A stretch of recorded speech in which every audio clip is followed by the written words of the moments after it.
today we are talking new chapter, new topic, market equilibrium and perfect competition. Perfect competition market बहुत अच्छे से आपने market के लिए पढ़ा था, वैसे उसके साथ मोनोपोली, मोनोपोलिस्टिक कंपटीशन और ऑलिगोपोली भी है, बट वो हमारे कोर्स से डिडक्ट हुआ due to corona outbreak. That's why we are not going to have the conversation over that.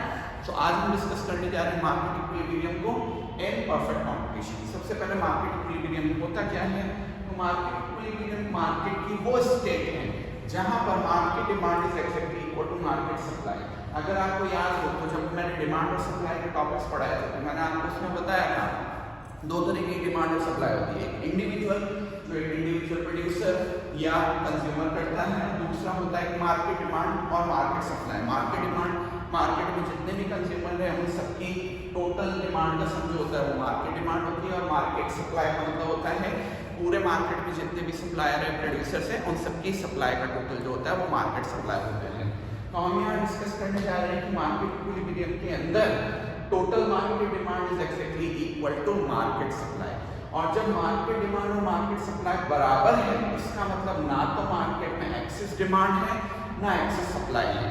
Excess demand तब मानी जाती है जब डिमांड और सप्लाई में demand is greater than supply, and excess supply उस समय मानी जाती है जब डी और एस में यानी डिमांड और सप्लाई में सप्लाई बढ़ी है. लेकिन क्योंकि हमने पहले ही कह दिया कि डी और एस दोनों बराबर हो चुका है, market demand is exactly equal to market supply, तो इसका सीधा सा मतलब होगा कि एक्सेस डिमांड और एक्सेस सप्लाई की सिचुएशंस नहीं होगी. अब मैं आपको एक बात और बता दूं कि जब भी हम इक्विलिब्रियम या मार्केट इक्विलिब्रियम को डिस्कस करेंगे तो उसके साथ दो मेजर चीजें हमें डिक्लेयर करनी पड़ेगी. वो दो मेजर चीजें क्या होगी? एक तो उस समय मार्केट में इक्विलिब्रियम प्राइस क्या चल रहा है, उस समय मार्केट में प्राइसेस क्या प्रिवेल है. हम सब जानते हैं डिमांड और सप्लाई हमेशा प्राइस के रेफरेंस में पढ़ाए जाते हैं. तो जब भी हम इक्विलिब्रियम ऑफ मार्केट बताएंगे और कहना चाह रहे हैं कि market demand is exactly equal to market supply, तो हमें डिक्लेयर करना पड़ेगा कि उस समय मार्केट में प्राइस क्या चल रहा है. उस समय जो प्राइस चल रहा होगा उसको हम इक्विलिब्रियम प्राइस बोलेंगे, और इस इक्विलिब्रियम प्राइस के ऊपर एमडी और एमएस बराबर होना चाहिए. दूसरा टॉपिक, उस समय इक्विलिब्रियम क्वांटिटी कितनी है, यानी एमडी इक्वल एमएस आ रहा है, तो उनकी न्यूमेरिक वैल्यू कितनी है, मार्केट में डिमांड और मार्केट की सप्लाई कितनी है, तो उसको हम वहां पर डिक्लेयर करेंगे. सो लेट्स सी, इसको एक टेबल से हम देखते हैं. तो यहाँ मैंने मार्केट इक्विलिब्रियम की टेबल आपके सामने बनाई है. ये मैंने प्राइसेस को अप कराया है, देखिएगा मैंने प्राइसेस को अप कराया है. तो आपको पता है डिमांड का टॉपिक हमेशा प्राइसेस की इनवर्स चलता है बेटा, तो डिमांड फॉल आउट करती हुई आ रही है, और सप्लाई का टॉपिक पॉजिटिव प्राइस के साथ रिलेट करता है, तो सप्लाई राइज करती हुई आ रही है. देखिएगा प्राइस राइज पर आई है तो डिमांड का टॉपिक फॉल कर रहा है और सप्लाई का टॉपिक राइज करता हुआ आ रहा है. अब जब देखिएगा इन दो सिचुएशंस को हम देखें यहाँ पर, तो आप देख सकते हैं कि एमडी और एमएस में एमडी बढ़ा है, मार्केट डिमांड और मार्केट सप्लाई में मार्केट डिमांड बढ़ी है. ये जो केस बन रहा है बेटा, इसको हम बोलते हैं एक्सेस डिमांड. जब डिमांड और सप्लाई में डिमांड बढ़ी है और सप्लाई छोटी है, इसको हम बोलते हैं एक्सेस डिमांड. अब ये चीज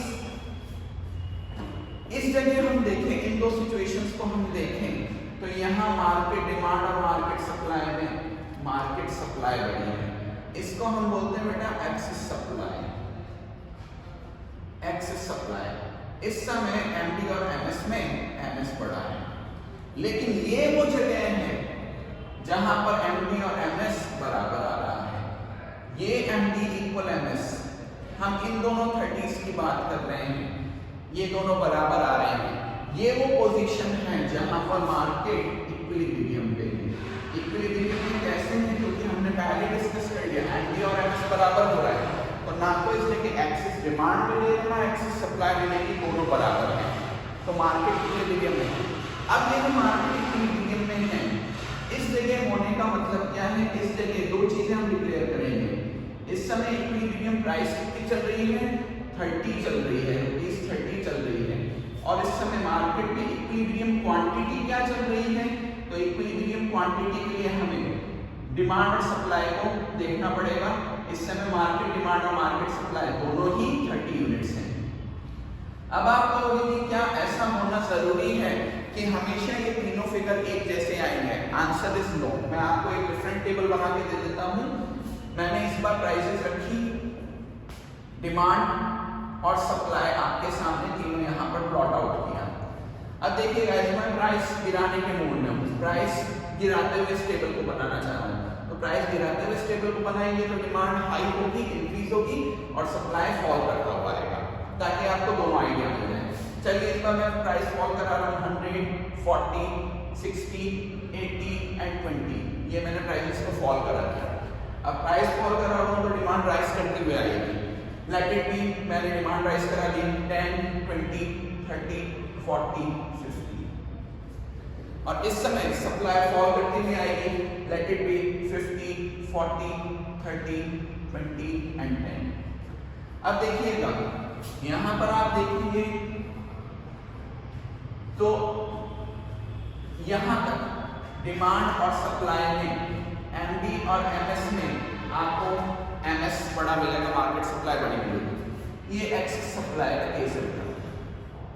इस जगह MD is equal to MS, यहाँ इक्विलिब्रियम होगा और इस जगह एमडी और एमएस में एमडी बड़ा है, दैट इज एक्सेस डिमांड का केस है।